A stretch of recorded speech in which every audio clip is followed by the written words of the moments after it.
Halo semuanya, Assalamualaikum warahmatullahi wabarakatuh. Ketemu lagi di channel YouTube Evi Wahyu. Teman-teman, di video kali ini kita akan bahas secara lengkap dan detail panduan balik nama dan mutasi kendaraan bermotor di tahun 2025. Mulai dari pengertian balik nama dan mutasi kendaraan itu sendiri, kemudian persyaratan dokumen, kemudian proses langkah demi langkahnya, dan biaya yang harus dia siapkan itu berapa, sampai dengan tips penting agar prosesnya lancar tanpa calo tentunya.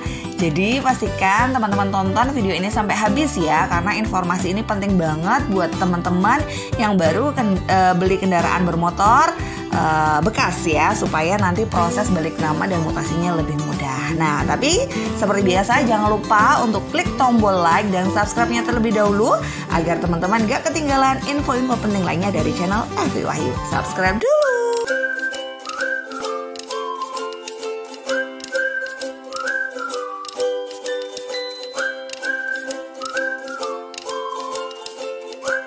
Oke, langsung saja kita lanjutkan videonya. Jadi pertama-tama kita pahami dulu ya teman-teman, apa sih yang dimaksud dengan balik nama dan mutasi kendaraan itu. Buat teman-teman seperti saya gitu ya, dulunya juga awam banget sih, apa sih balik nama, gimana sih mutasi. Pokoknya istilah-istilah itu tuh menurut saya nggak ada di otak saya lah, pokoknya susah banget gitu menurut saya waktu itu ya. Oke, langsung saja saya jelaskan ya teman-teman. Jadi balik nama itu adalah proses perubahan nama pemilik kendaraan di STNK dan PPKB dari pemilik lama ke pemilik baru. Biasanya dilakukan saat teman-teman membeli kendaraan bekas. Jadi kalau teman-teman membeli kendaraan baru, biasanya di STNK dan juga BPKB-nya itu sudah atas nama pembeli ya, atau atas nama teman-teman sendiri. Nah, sedangkan untuk mutasi kendaraan itu adalah proses pemindahan data kendaraan dari suatu wilayah ke wilayah lain. Misalnya nih, kendaraan sebelumnya terdaftar di Jakarta, tapi sekarang teman-teman tinggal di Bandung. Nah, jadi teman-teman perlu mutasi ke Jawa Barat tuh, karena untuk pajaknya itu kan beda ya, pajak daerahnya gitu loh. Yang pertama di daerah Jakarta, kemudian yang kedua di daerah Jawa Barat gitu. Nanti pajaknya masuk ke pajak daerah itu gitu. Kemudian untuk mutasi sendiri terbagi dari dua ya teman-teman. Di situ ada mutasi keluar yang dilakukan di samsat asal, dan selanjutnya adalah mutasi masuk dilakukan di samsat tujuan gitu. Jadi samsat keluar itu maksudnya kita cabut berkasnya dulu ya, kita ngurusin dulu di samsat yang awal kendaraan teman-teman itu terdaftar, kemudian teman-teman bawa di daerah selanjutnya, di daerah kedua yang teman-teman akan masuk ini gitu. Nah, proses ini wajib dilakukan agar data kendaraan sesuai dengan domisili pemilik terbaru dan agar tidak terkena pajak progresif ya teman-teman. Jadi pajak progresif itu akan membuat kendaraan teman-teman itu akan semakin mahal pajaknya, karena ada tambahan pajak progresifnya itu gitu ya teman-teman ya. Oke, mungkin teman-teman masih agak bingung juga, jadi teman-teman tonton video ini sampai akhir ya, karena saya akan menjelaskan lebih detail lagi step by stepnya. Jadi teman-teman perhatikan supaya teman-teman nggak bingung ya. Oke, dokumen yang diperlukan di sini teman-teman harus mempersiapkan dulu sebelum teman-teman datang. Pastikan teman-teman menyiapkan dokumen-dokumen seperti yang pertama STNK asli dan fotokopi, ini dibawa aja, dan pastikan selalu memfotokopi dulu. Sebenarnya kalau di sana tuh juga ada sih tempat fotokopi, tapi daripada teman-teman ribet ya nggak ada salahnya kalau teman-teman lewat tukang fotokopi, di fotokopi aja sekalian gitu. Tapi kalau mau di fotokopi di sana juga nggak masalah. Yang pertama tadi kan STNK ya, kemudian BPKB asli dan juga fotokopi, kemudian KTP pemilik baru. Nah, sesuai domisili, bukan KTP pemilik lama ya, karena kalau balik nama dan mutasi ini sebenarnya nggak butuh KTP pemilik lama. Jadi jangan salah ya teman-teman, biasanya orang-orang itu takut, kan nggak punya KTP pemilik lama, udah lama banget belinya, aduh dulu nggak minta pas beli dan lain sebagainya. Padahal kalau kita mau balik nama itu sebenarnya kita nggak butuh KTP pemilik lama teman-teman ya. Itu dibutuhkan hanya untuk saat kita samsat aja, saat kendaraan itu belum dibalik nama, maka samsatnya kita harus menggunakan KTP pemilik lama. Tapi kalau kita mau balik nama, justru kita nggak butuh KTP pemilik lama ya, langsung KTP pemilik baru aja gitu. Jadi jangan galau ya teman-teman. Tapi di sini teman-teman harus membubuhkan kwitansi pembelian kendaraan yang bermaterai 10.000 ya teman-teman ya. Jadi kwitansi waktu dulu banget teman-teman beli itu teman-teman lampirkan. Kalau seandainya ternyata teman-teman waktu itu kwitansinya udah hilang atau apa, ya udah bikin lagi aja gitu. Teman-teman cek di Google, contohnya banyak, atau nanti saya sisipkan ya kwitansi jual beli contohnya. Kemudian teman-teman melakukan cek fisik kendaraan. Nah, ini dilakukan di Samsat ya. Waktu itu saya pernah mau melakukan cek fisik kendaraan itu secara mandiri gitu ya teman-teman. Tapi ternyata nggak boleh karena itu harus disahkan dulu oleh Samsat gitu teman-teman. Jadi selain esek-eseknya itu, jadi GCA-nya itu beli di Samsat bisa, kita esek-esek sendiri di bengkel sendiri atau di rumah itu bisa. Tapi yang penting itu adalah form pengesahannya gitu. Jadi kita harus mengesahkannya di Samsat dulu gitu. Biasanya di bagian cek fisik itu nanti dibantu gitu teman-teman, langsung ke Samsat aja. Kemudian formulir permohonan balik nama atau mutasi yang bisa diambil di Samsat. Di situ teman-teman bisa isi. Nah, jika teman-teman menggunakan jasa orang lain, maka teman-teman harus menyiapkan surat kuasa yang bermaterai ya teman-teman. Misalkan teman-teman minta keluarga atau siapa gitu yang untuk menguruskan, teman-teman beri surat kuasa ya. Nah, di sini ada catatan untuk mutasi yang berbeda provinsi biasanya perlu juga surat pencabutan berkas ya teman-teman dari Samsat asal. Tapi kalau masih satu daerah aja, maksudnya nggak satu provinsi, masih satu daerah gitu, masih Jawa Timur, sama-sama Jawa Timur tapi beda kota gitu ya, itu nggak perlu cabut berkas. Tapi kalau beda provinsi biasanya perlu cabut berkas yang seperti saya jelaskan di awal tadi, oke? Nah, kita lanjut lagi ke proses langkah demi langkahnya nih teman-teman. Di sini teman-teman coba perhatikan supaya teman-teman yang akan melakukan mutasi dan balik nama kendaraan itu setidaknya ada gambaran gitu loh ya. Karena kadang di Samsat itu kalau kita bingung malah dibingungin lagi gitu ya. Oke, sekarang kita bahas proses lengkapnya. Kita bagi jadi 2 bagian ya teman-teman. Yang pertama balik nama tanpa mutasi, dan yang kedua balik nama dengan mutasi lintas wilayah.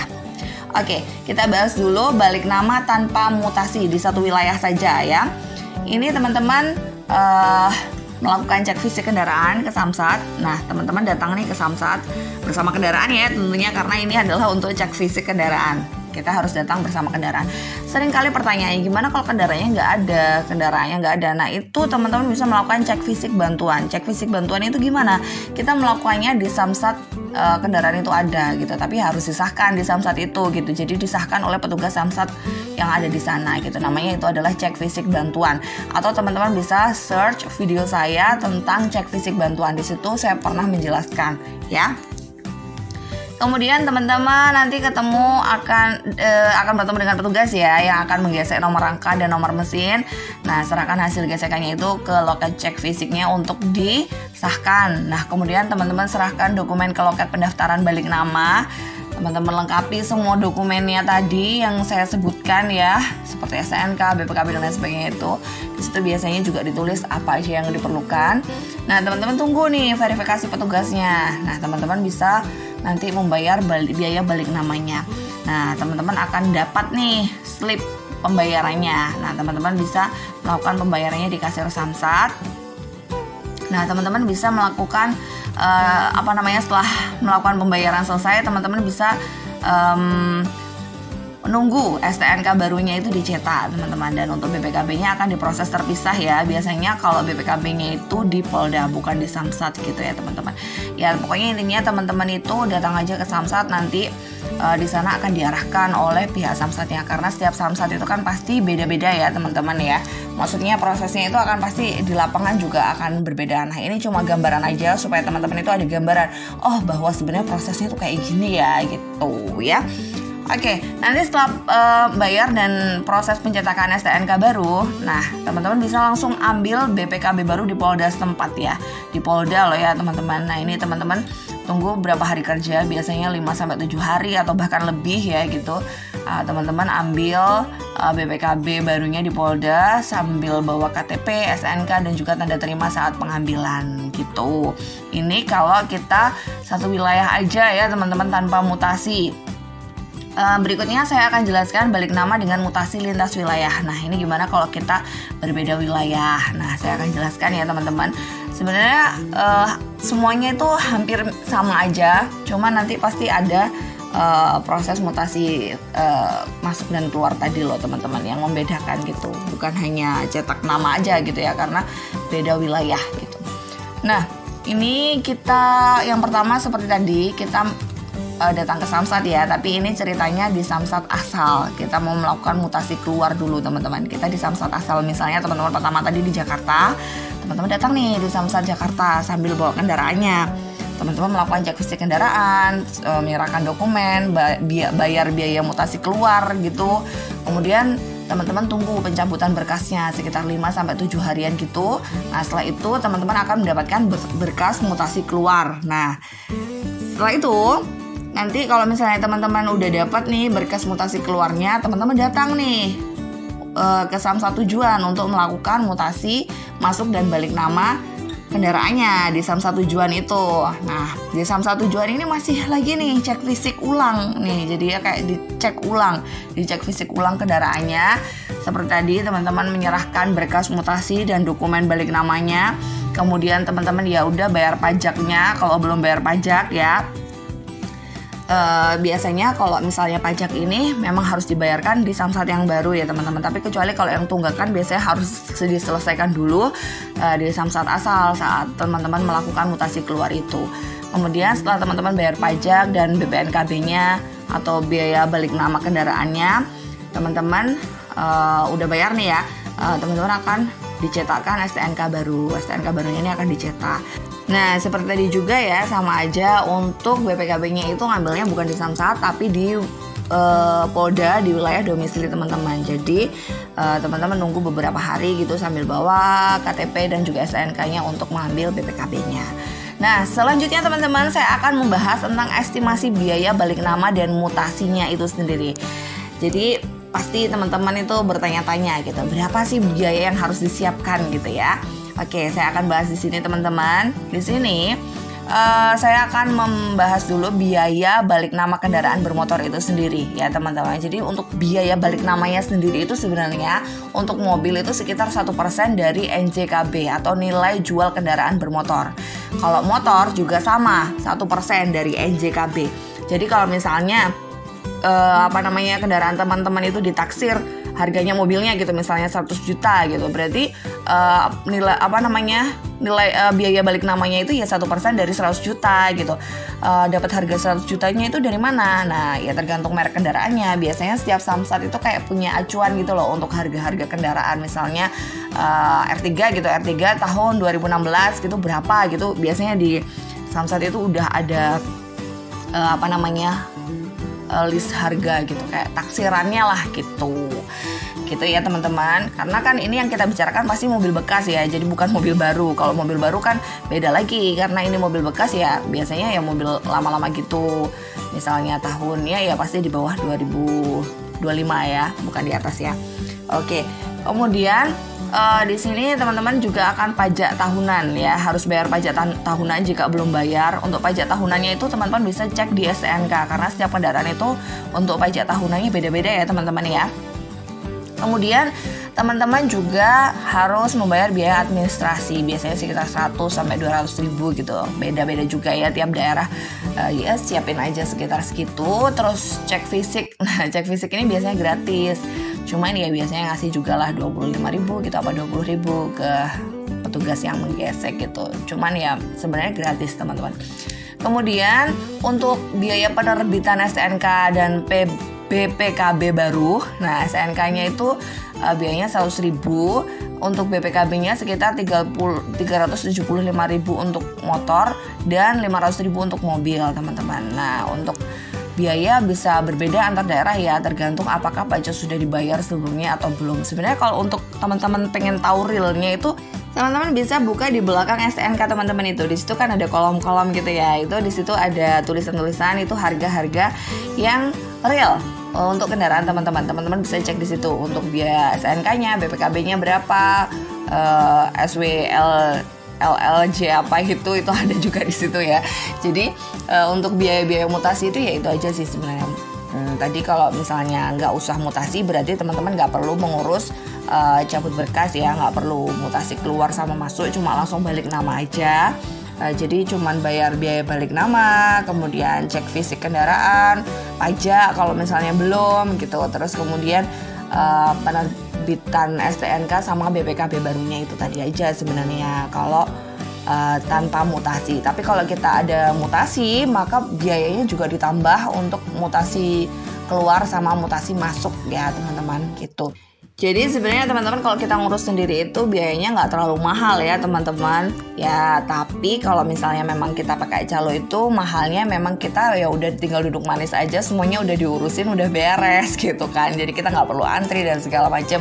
Ya wajar lah kalau calo itu mahal karena dia juga effort banget untuk mengerjakan itu. Cuman teman-teman bisa pilih lah teman-teman mau pakai calo atau enggak, sesuai dengan kebutuhan teman-teman aja gitu ya teman-teman. Ini tadi cuman kayak gambaran supaya teman-teman kalau misalnya teman-teman mau mengerjakan sendiri, teman-teman itu nggak bingung dan udah ada gambaran, oh ternyata gini ya, oh ternyata gampang gitu ya. Tapi memang itu butuh waktu ya, biasanya nggak bisa dilakukan kayak sehari 2 hari gitu. Mungkin ya teman-teman harus bolak-balik, dan pertimbangannya mungkin kalau teman-teman itu jauh dari lokasi pengurusannya gitu kan repot banget ya, harus bolak-balik. Jadi biasanya memang butuh jasa dari orang lain gitu. Nah, oke, di sini saya juga pengen membagikan tips penting nih agar proses mutasi dan juga balik nama teman-teman itu lancar. Nah, yang pertama, teman-teman itu datang di pagi hari agar tidak antri terlalu lama ya teman-teman. Usahakan datang pagi-pagi banget gitu, biar kalau misalnya antri ya antriannya nggak terlalu banyak gitu. Ya udah datang pagi-pagi sebelum jam kerja gitu. Misalnya jam kerjanya jam 8, usahakan sebelum jam 8 itu teman-teman udah ada di sana gitu. Kemudian untuk fotokopi semua dokumen itu lebih baik lebih dari 1 lembar. Nanti jangan-jangan di sana dibutuhkan lebih gitu. Jadi teman-teman nggak perlu repot-repot lagi. Teman-teman udah ada gitu ya. Nanti kalau seandainya memang nggak dipakai ya udahlah nggak apa-apa. Fotokopi berapa sih ya kan? Oke, terus kemudian jangan lupa teman-teman itu bawa bolpen sendiri teman-teman ya. Mungkin di sana juga disediakan, tapi kan kita nggak tahu ya, daripada kita gantian sama orang lain, ya udah mending kita bawa aja deh bolpen sendiri gitu ya. Nah, terus teman-teman hindari menggunakan jasa calo ya, karena proses ini sebenarnya tidak rumit kalau kita tahu alurnya. Kalau misalnya teman-teman pakai calo, ya seperti yang saya katakan tadi ya, pasti itu akan mahal. Tapi kalau teman-teman udah ngurus sendiri ya udahlah, jangan pakai calo, jangan tergoda gitu. Jadi kayak ya udah pede aja datangnya ke sana gitu ya. Nah, jika kendaraan atas nama perusahaan, pastikan teman-teman siapkan surat pengantar resmi dari perusahaan itu ya. Jangan sampai nanti kalau udah nyampe sana ternyata teman-teman belum siapin, nanti daripada bolak-balik. Jadi teman-teman pastikan bawa surat pengantar dari perusahaannya itu. Nah, oke, itu dia tadi panduan lengkap proses balik nama dan mutasi kendaraan bermotor di tahun 2025 ini. Semoga video ini bermanfaat buat teman-teman dan bisa membantu teman-teman dalam mengurus dokumen kendaraan secara mandiri ya teman-teman, supaya lebih hemat gitu. Nah, kalau teman-teman punya pertanyaan, langsung aja tulis di kolom komentar. Dan kalau teman-teman merasa video ini bermanfaat, jangan lupa share ke teman-teman yang lain, supaya teman-teman yang lain yang mungkin mau cari-cari info yang sama bisa mendapatkan manfaatnya juga. Oke, terima kasih teman-teman udah nonton video ini. Jika ada kurang lebihnya saya mohon maaf dan bye-bye.